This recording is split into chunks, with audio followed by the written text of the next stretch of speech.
Assalamualaikum warahmatullahi wabarakatuh. Kami dari kelompok 2 dengan mata kuliah metode penelitian dan biostatistik akan mempresentasikan materi mengenai metodologi penelitian kesehatan. Nah, anggota kelompok 2 itu sendiri, yang pertama Muhammad Farhan Hamid, yang kedua saya sendiri Indah Nur Sari, yang ketiga Afifah Nur Ramadhani, kemudian Mayang Sari, dan selanjutnya Angelina Lisar. Nah, yang mengenai topik pertama yaitu pengantar dan sistematika penelitian yang terdiri dari 5 poin. Yang pertama, definisi ilmu pengetahuan dan metode ilmiah. Nah, ilmu pengetahuan itu sendiri merupakan kumpulan pengetahuan yang diperoleh melalui proses sistematis, terukur, dan dapat dipertanggungjawabkan. Nah, yang kedua, sumber pengetahuan yaitu pengalaman, intuisi, dan otoritas. Nah, pengalaman, intuisi, dan otoritas dapat diperoleh dari berbagai sumber. Nah, yang ketiga itu metode dedukto hipotetiko verifikatif. Nah, yaitu langkah penelitian yang dimulai dari teori umum, kemudian merumuskan hipotesis yang dapat diuji. Nah, yang keempat mengenai filosofi penelitian dan logika ilmiah yang berkaitan dengan dasar pemikiran tentang bagaimana pengetahuan diperoleh, misalnya melalui positivisme yang menekankan data empiris. Nah, yang kelima mengenai pentingnya proposal penelitian, yang proposal penelitian merupakan rencana tertulis yang berisi gambaran menyeluruh mengenai penelitian yang akan dilakukan. Nah, untuk materi selanjutnya saya persilakan ke rekan-rekan selanjutnya. Baik, kita masuk saja ke topik 2 yang berjudul identifikasi dan perumusan masalah, di mana pada topik ini ada 4 poin utama yang akan kita bahas. Yang pertama itu adalah masalah penelitian sebagai titik awal, di mana masalah penelitian merupakan titik awal yang menjadi dasar dari seluruh kegiatan penelitian. Tanpa adanya masalah yang jelas, penelitian tidak akan memiliki arah dan tujuan yang terfokus. Masalah penelitian adalah kesenjangan antara harapan dan kenyataan atau pertanyaan yang muncul dari fenomena yang belum terjawab. Oleh karena itu, identifikasi masalah adalah langkah pertama yang menentukan kualitas dan relevansi suatu penelitian. Nah, yang kedua itu ada sumber masalah, baik itu observasi, literatur, dan penelitian terdahulu. Nah, masalah penelitian dapat bersumber dari berbagai hal, diantaranya hasil observasi langsung terhadap fenomena di lapangan, kajian literatur yang menunjukkan adanya celah penelitian, serta penelitian terdahulu yang belum tuntas atau masih menyisakan pertanyaan. Nah, observasi memungkinkan penelitian menangkap fakta nyata, literatur memberikan landasan teori, dan pengetahuan terbaru, sementara penelitian sebelumnya menjadi referensi penting untuk menghindari duplikasi serta menemukan ruang untuk inovasi. Nah, ketiga itu ada rumusan masalah harus jelas dan terukur, di mana rumusan masalah adalah bentuk konkret dari identifikasi masalah yang dituangkan dalam kalimat pertanyaan penelitian. Rumusan masalah harus jelas, spesifik, dan dapat diukur agar dapat diuji secara ilmiah. Rumusan yang kabur atau terlalu luas akan menyulitkan dalam penentuan metode, pengumpulan data maupun analisis hasil. Oleh sebab itu, perumusan masalah harus disusun dengan cermat agar menjadi panduan yang tepat dalam pelaksanaan penelitian. Nah, yang keempat itu ada tujuan penelitian disusun logis, di mana tujuan penelitian dirumuskan berdasarkan masalah yang telah diidentifikasi dan dirumuskan. Tujuan harus disusun secara logis, runtut, dan sesuai dengan ruang lingkup penelitian. Tujuan umum biasanya menggambarkan hasil akhir yang ingin dicapai, sedangkan tujuan khusus menjelaskan rincian capaian yang lebih spesifik. Dengan tujuan yang jelas dan logis, penelitian akan lebih terarah, sistematis, serta dapat memberikan kontribusi nyata terhadap ilmu pengetahuan maupun praktik di lapangan. Nah, lanjut lagi ke topik 3. Nah, di mana topik 3 itu berjudul tinjauan pustaka dan kerangka teori, di mana ada beberapa poin yang perlu kita bahas, yaitu ada 4 poin. Yang pertama, memberikan dasar teori penelitian, di mana tinjauan pustaka berfungsi untuk memberikan landasan teori yang kuat dalam penelitian. Melalui kajian literatur, peneliti dapat memahami teori, konsep, dan hasil penelitian terdahulu yang relevan dengan topik yang dipilih. Nah, yang kedua itu ada menghindari duplikasi riset, di mana salah satu tujuan penting dari tinjauan pustaka adalah menghindari duplikasi penelitian. Dengan mempelajari penelitian-penelitian sebelumnya, penelitian dapat memastikan bahwa riset yang dilakukan memiliki kebaruan atau nilai tambah. Nah, yang ketiga itu ada menunjukkan celah penelitian, di mana tinjauan pustaka juga membantu peneliti menemukan celah atau gap penelitian yang masih terbuka. Celah ini bisa berupa pertanyaan yang belum terjawab, keterbatasan penelitian sebelumnya, atau fenomena baru yang belum banyak dikaji. Nah, keempat itu ada membangun kerangka teori dan konsep. Dari hasil tinjauan pustaka, peneliti kemudian menyusun kerangka teori dan kerangka konsep. Kerangka teori berisi penjelasan sistematis mengenai hubungan antara konsep berdasarkan teori yang sudah ada. Sementara itu, kerangka konsep merupakan penyederhanaan dari teori yang akan digunakan sebagai acuan dalam perumusan hipotesis dan operasional variabel. Nah, next, kita masuk ke topik 4, di mana topik 4 itu mengenai kerangka konsep dan hipotesis. Nah, di sini ada lagi 4 topik yang perlu kita bahas. Yang pertama, Kerangka konsep menjelaskan hubungan antara variabel, di mana kerangka konsep adalah gambaran sistematis yang menjelaskan hubungan antara variabel-variabel yang diteliti. Melalui kerangka konsep, peneliti dapat menunjukkan alur berpikir penelitian secara logis dan terstruktur, sehingga pembaca memahami bagaimana variabel independen mempengaruhi variabel dependen. Kerangka ini menjadi peta yang memandu arah penelitian sekaligus dasar untuk memutuskan hipotesis. Nah, yang kedua itu hipotesis, di mana hipotesis merupakan dugaan sementara yang diuji ilmiah. Nah, hipotesis merupakan jawaban sementara terhadap masalah penelitian yang kebenarannya masih perlu diuji melalui penelitian. Hipotesis biasanya dirumuskan berdasarkan teori, hasil penelitian terdahulu, atau fenomena empiris yang diamati. Karena sifatnya sementara, hipotesis hanya menjadi titik awal yang akan dibuktikan melalui pengumpulan dan analisis data secara sistematis. Yang poin ketiga yaitu adalah harus jelas, relevan, dan terukur, di mana sebuah hipotesis yang baik harus dirumuskan dengan jelas, relevan dengan masalah penelitian, serta dapat diukur dengan metode ilmiah. Hipotesis yang kabur atau tidak dapat diuji akan menyulitkan peneliti dalam merancang metode, menentukan instrumen maupun menganalisis data. Dengan demikian, kejelasan, relevansi, dan keterukuran hipotesis menjadi kunci agar penelitian dapat dilaksanakan secara valid. Nah, yang terakhir ada uji hipotesis sesuai metode penelitian, di mana pengujian hipotesis dilakukan dengan menggunakan metode penelitian yang sesuai, baik secara kuantitatif maupun kualitatif. Pada penelitian kuantitatif, hipotesis diuji melalui analisis statik untuk melihat hubungan atau perbedaan antara variabel. Sementara dalam penelitian kualitatif, hipotesis bisa diuji melalui interpretasi data lapangan untuk menemukan pola dan makna. Proses pengujian ini akan menentukan apakah hipotesis diterima atau ditolak, sekaligus menghasilkan temuan penelitian yang dapat dipertanggungjawabkan secara ilmiah.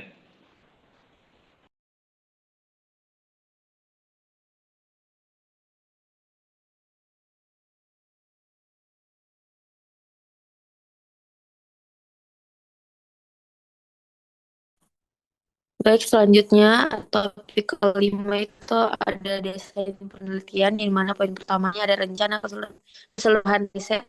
Yang kedua itu mengatur pengumpulan dan analisis data.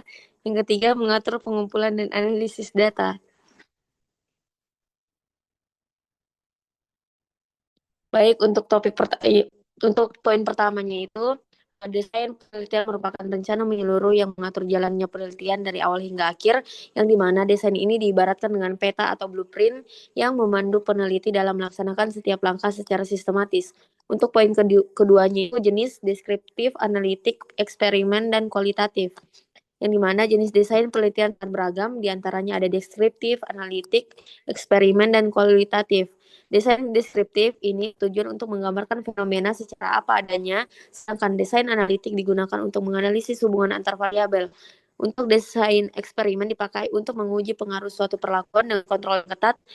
Sementara itu, untuk penelitian kualitatif lebih menekankan pada eksplorasi pemahaman mendalam terhadap fenomena sosial atau kesehatan. Jadi untuk pemilihan desain ini harus disesuaikan dengan tujuan penelitian dan karakteristik masalah yang dikaji. Untuk poin ketiga yaitu mengatur pengumpulan dan analisis data. Selain menentukan jenis penelitian, desain juga berfungsi untuk mengatur bagaimana dikumpulkan dan dianalisis. Untuk mendapatkan desain yang baik mencakup pemilihan instrumen penelitian, teknik sampling, serta metode analisis data yang sesuai. Dengan perencanaan yang matang, penelitian dapat memperoleh data yang akurat serta menyusun menjadi informasi yang bermanfaat. Next.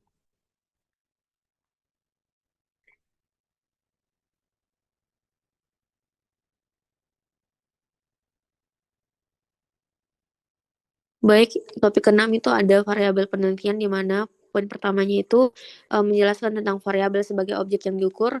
Yang kedua itu jenis-jenis variabel, yang dimana ada 4, ada independen, dependen, moderator, dan perancu. Untuk poin ketiganya itu ada skala pengukuran variabel. Untuk poin pertamanya, di sini menjelaskan bahwa variabel penelitian adalah segala sesuatu yang dapat diidentifikasi, diobservasi, dan diukur dalam suatu penelitian.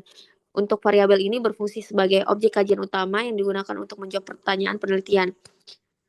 Untuk jenis-jenisnya, dalam penelitian, variabel dibedakan menjadi beberapa jenis. Untuk variabel independen atau bebas adalah faktor yang mempengaruhi, sedangkan variabel dependen adalah variabel yang terikat, yang merupakan faktor yang dipengaruhi. Selain itu, ada variabel moderator yang memperkuat atau memperlemah hubungan antara variabel, serta ada variabel perancu atau confounding yang dapat menimbulkan bias jika tidak dikendalikan.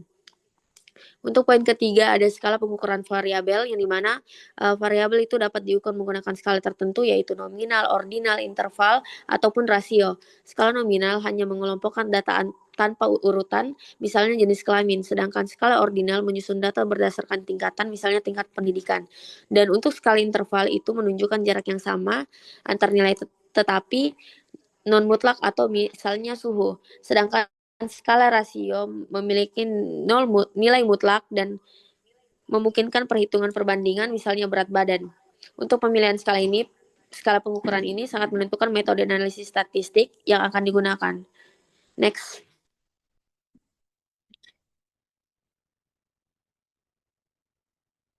Selanjutnya, topik ketujuh itu membahas tentang definisi operasional. Untuk poin pertamanya itu akan membahas pengertian ataupun definisi operasional. Yang kedua, membahas tentang penting untuk objektivitas penelitian. Yang ketiga itu memudahkan replikasi penelitian. Untuk poin yang pertama itu definisi operasional adalah penjabaran variabel penelitian ke dalam bentuk indikator yang dapat diamati, diukur, dan diuji. Operasional ini berfungsi untuk memperjelas makna variabel yang digunakan dalam penelitian agar tidak menimbulkan interpretasi ganda, sehingga akan mendapatkan dan dapat mengukur variabel secara konsisten. Untuk poin kedua, penting untuk objektivitas penelitian yang dimana penyusunan definisi operasional sangat penting untuk menjaga objektivitas penelitian. Tanpa definisi yang jelas, pengukuran bisa menjadi subjektif karena tergantung pada persepsi masing-masing peneliti. Hal ini akan meningkatkan validitas dan reliabilitas penelitian. Untuk poin ketiga itu memudahkan replikasi penelitian, yang dimana definisi operasional juga berperan penting dalam memudahkan penelitian diulang atau yang biasa disebut dengan replikasi oleh peneliti lain. Jika variabel sudah terukur dengan indikator yang jelas, maka peneliti dapat diuji kembali dengan kondisi yang berbeda untuk melihat konsistensi hasil. Sehingga replikasi ini merupakan salah satu ciri penelitian ilmiah yang baik karena memperkuat keabsahan temuan. Next.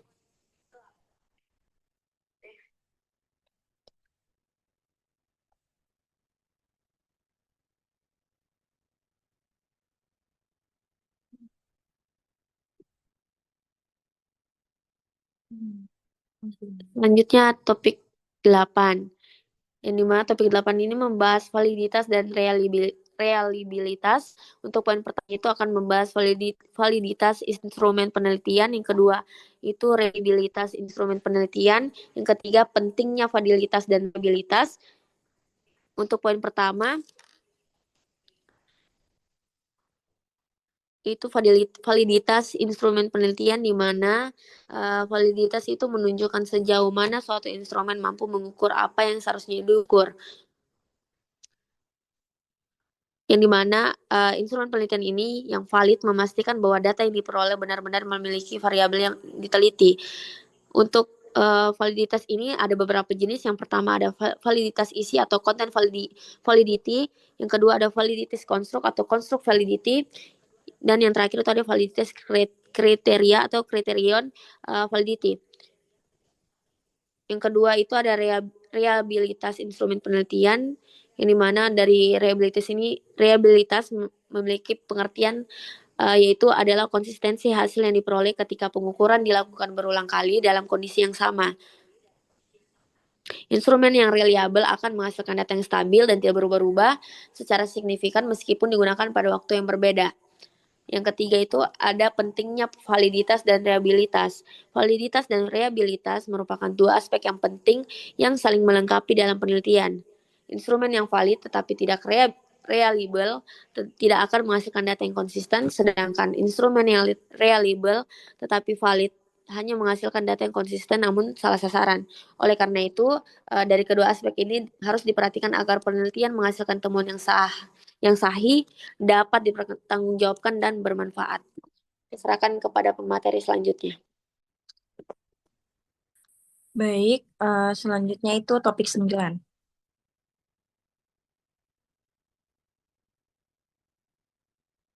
Topik 9 yaitu sampling. Yang pertama itu, sampling merupakan proses memilih sebagian anggota populasi untuk dijadikan objek penelitian, karena seringkali tidak mungkin meneliti seluruh populasi. Maka dari itu digunakan sebagai wakil yang diharapkan sehingga dapat menggambarkan karakteristik populasi sampel secara akurat. Teknik sampling yang tepat akan memastikan hasil penelitian dapat digeneralisasikan. Selanjutnya yang kedua yaitu jenis sampling. Jenis sampling ini terbagi menjadi dua, yaitu probability dan non-probability. Nah, probability sampling memberikan kesempatan yang sama bagi setiap anggota populasi untuk terpilih menjadi sampel. Misalnya, melalui sampel random sampling atau stratified sampling. Sementara itu, non-probability sampling tidak memberikan peluang yang sama. Contohnya, purpose sampling atau conversion sampling. Pemilihan jenis sampling harus disesuaikan dengan tujuan penelitian dan kondisi di lapangan. Baik, selanjutnya yang ketiga yaitu ada penentuan sampel besar. Nah, menentukan besar sampel merupakan langkah penting dalam penelitian, di mana jumlah sampel yang terlalu kecil dapat membuat hasil kurang representatif, sedangkan sampel yang terlalu besar bisa menyulitkan dalam pengumpulan dan analisis data. Penentuan sampel dapat dilakukan dengan rumus statistik tertentu atau menggunakan software perhitungan. Tujuannya untuk memperoleh sampel yang cukup untuk menggambarkan populasi secara valid. Next. Selanjutnya, topik ke-10 tentang manajemen data. Yang pertama itu dimulai dengan pengumpulan data dan penyimpanan data, di mana manajemen data penelitian dimulai dari tahap pengumpulan data, di mana proses mengumpulkan informasi sesuai dengan variabel dan instrumen yang telah ditetapkan. Nah, pengumpulan data harus dilakukan secara sistematik, konsisten, dan sesuai prosedur, agar data yang diperoleh valid dan dapat digunakan menjadi jawaban pertanyaan saat penelitian. Setelah itu, penyimpanan data. Setelah data dikumpulkan, data harus disimpan dengan baik agar terhindar dari kehilangan, kerusakan, maupun manipulasi. Penyimpanan dapat dilakukan dalam bentuk fisik berupa kuesioner dan catatan lapangan maupun digital berupa file komputer dan database. Keamanan data juga harus dijaga terutama bila menyangkut data pribadi atau sensitivitas dari responden. Selanjutnya, yang kedua ada pengolahan data. Nah, pengolahan data merupakan proses mengubah data yang mentah menjadi data yang siap dianalisis. Proses ini meliputi pemeriksaan kelengkapan data, pembersihan data dari kesalahan atau data klinik, serta pengkodean agar sesuai dengan format analisis. Pengolahan yang baik memastikan data lebih rapi, terstruktur, dan siap digunakan. Selanjutnya, analisis data. Nah, manajemen data juga mencakup analisis, baik analisis kuantitatif maupun kualitatif. Analisis dilakukan untuk menemukan pola, hubungan, atau makna dari data yang terkumpul. Pemilihan metode analisis harus sesuai dengan jenis data dan desain penelitian. Analisis yang tepat akan menghasilkan informasi yang valid, berguna, serta dapat menjawab pertanyaan dan tujuan dari penelitian. Next. Selanjutnya topik 11 yang membahas tentang pengolahan dan analisis data. Yang pertama itu kuantitatif.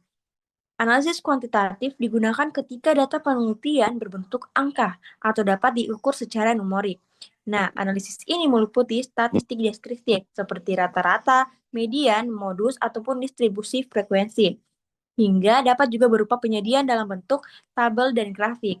Selain itu, terdapat analisis inferensial seperti uji hipotesis, regresi, dan kolerasi yang bertujuan untuk menarik kesimpulan terhadap populasi berdasarkan data dari suatu sampel. Selanjutnya, analisis kualitatif. Nah, analisis kualitatif digunakan ketika data penelitian berbentuk narasi, kata-kata, atau fenomena yang tidak dapat dihitung secara langsung, sehingga berbeda dengan analisis kuantitatif, di mana prosesnya mencakup restitusi data atau memilih data yang relevan. Selanjutnya terdapat display data atau menyajikan data dalam bentuk narasi, matriks ataupun bagan, serta penarikan kesimpulan. Nah, analisis kualitatif ini berfokus pada makna, pola, dan pemahaman mendalam terhadap fenomena yang diteliti. Nah, selanjutnya yang ketiga berupa analisis disesuaikan dengan desain dan jenis data. Nah, pemilihan metode analisis harus disesuaikan dengan desain penelitian, jenis data, dan tujuan penelitian. Penelitian kuantitatif membutuhkan metode statistik untuk menguji hubungan antar variabel, sedangkan penelitian kuantitatif atau kualitatif tidak menekankan interpretasi mendalam. Nah, pemilihan metode yang tepat akan memastikan hasil penelitian akurat dapat dipertanggungjawabkan serta bermanfaat secara teoritis maupun praktis. Selanjutnya saya serahkan kepada pemateri selanjutnya. Baik, lanjut ke topik 12. Akan membahas tentang etika penelitian. Pertama, perlindungan hak subjek penelitian. Etika penelitian menekankan pentingnya perlindungan terhadap hak-hak subjek penelitian, terutama bila penelitian melibatkan manusia. Hak ini mencakup kerahasiaan data pribadi, keamanan selama proses penelitian, serta kebebasan untuk ikut atau menolak berpartisipasi tanpa paksaan. Kedua, kejujuran dan integritas ilmiah. Penelitian wajib menjaga kejujuran dan integritas dalam setiap tahap penelitian. Hal ini mencakup penyusunan proposal, pengumpulan data, analisis, hingga pelaporan hasil. Manipulasi data, plagiarisme, dan penyembunyian temuan yang tidak sesuai dengan harapan merupakan bentuk pelanggaran etika yang dapat merusak kredibilitas penelitian dan peneliti. Tiga, persetujuan etik atau ethical clearance. Sebelum penelitian dilakukan, terutama yang melibatkan manusia atau hewan, peneliti harus mendapatkan persetujuan etik dari Komite Etik Penelitian. Ethical clearance memastikan bahwa penelitian telah memenuhi standar etika, mempertimbangkan risiko dan manfaat, serta dilaksanakan dengan menghormati martabat subjek penelitian. Topik ke-13 akan membahas tentang integritas peneliti. 1. Kejujuran dalam penelitian. Integritas peneliti sangat erat kaitannya dengan kejujuran dalam setiap tahap penelitian. Seorang peneliti harus menyajikan data apa adanya tanpa melakukan manipulasi, fabrikasi, atau penghilangan informasi yang tidak sesuai dengan harapan. Kejujuran ini penting agar hasil penelitian benar-benar mencerminkan kenyataan di lapangan. Kedua, tanggung jawab ilmiah. Selain kejujuran, integritas juga menuntut adanya tanggung jawab ilmiah. Peneliti harus memastikan bahwa penelitiannya bermanfaat, dilakukan dengan prosedur yang benar, serta mematuhi kaidah etika metodologi yang berlaku. Yang terakhir, menghindari pelanggaran integritas. Nah, pelanggaran integritas seperti plagiarisme, duplikasi publikasi, atau manipulasi data harus dihindari. Praktik-praktik ini tidak hanya merugikan reputasi peneliti, tetapi juga dapat menurunkan kepercayaan masyarakat terhadap dunia akademik. Oleh karena itu, menjaga integritas adalah syarat utama agar penelitian diakui, dihargai secara ilmiah. Saya kembalikan kepada moderator.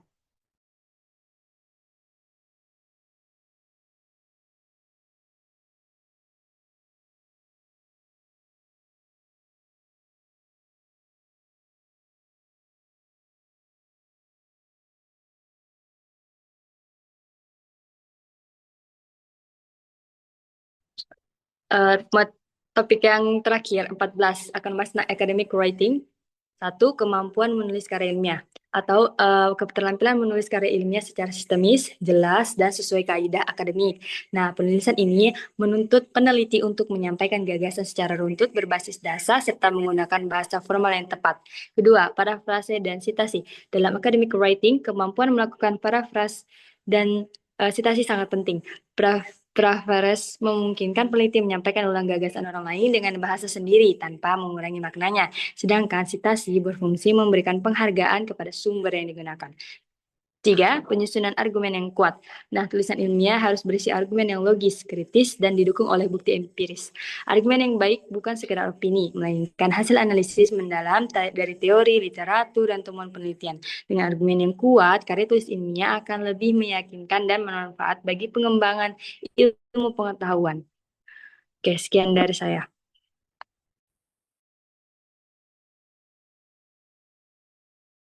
Kesimpulan dari materi ini adalah penelitian ilmiah merupakan proses sistematis yang berlandaskan metode ilmiah, dimulai dari identifikasi masalah, perumusan tujuan, hingga analisis dan pelaporan hasil. Setiap tahapan penelitian, mulai dari tinjauan pustaka, penyusunan kerangka konsep, penetapan variabel, hingga pengujian hipotesis, memiliki peran penting untuk memastikan penelitian berjalan terarah, valid, dan reliable. Selain aspek teknis, penelitian juga harus menjunjung tinggi etika, integritas, serta kemampuan akademik writing agar hasilnya dapat dipertanggungjawabkan dan memberi kontribusi nyata bagi ilmu pengetahuan maupun praktik di lapangan. Sekali. Dengan demikian, keberhasilan penelitian tidak hanya bergantung pada ketetapan desain dan analisis data, tetapi juga pada kejujuran peneliti, kepatuhan terhadap kaidah etika, serta kemampuan menyajikan temuan secara akademis. Baik, ini merupakan referensi dari materi kita.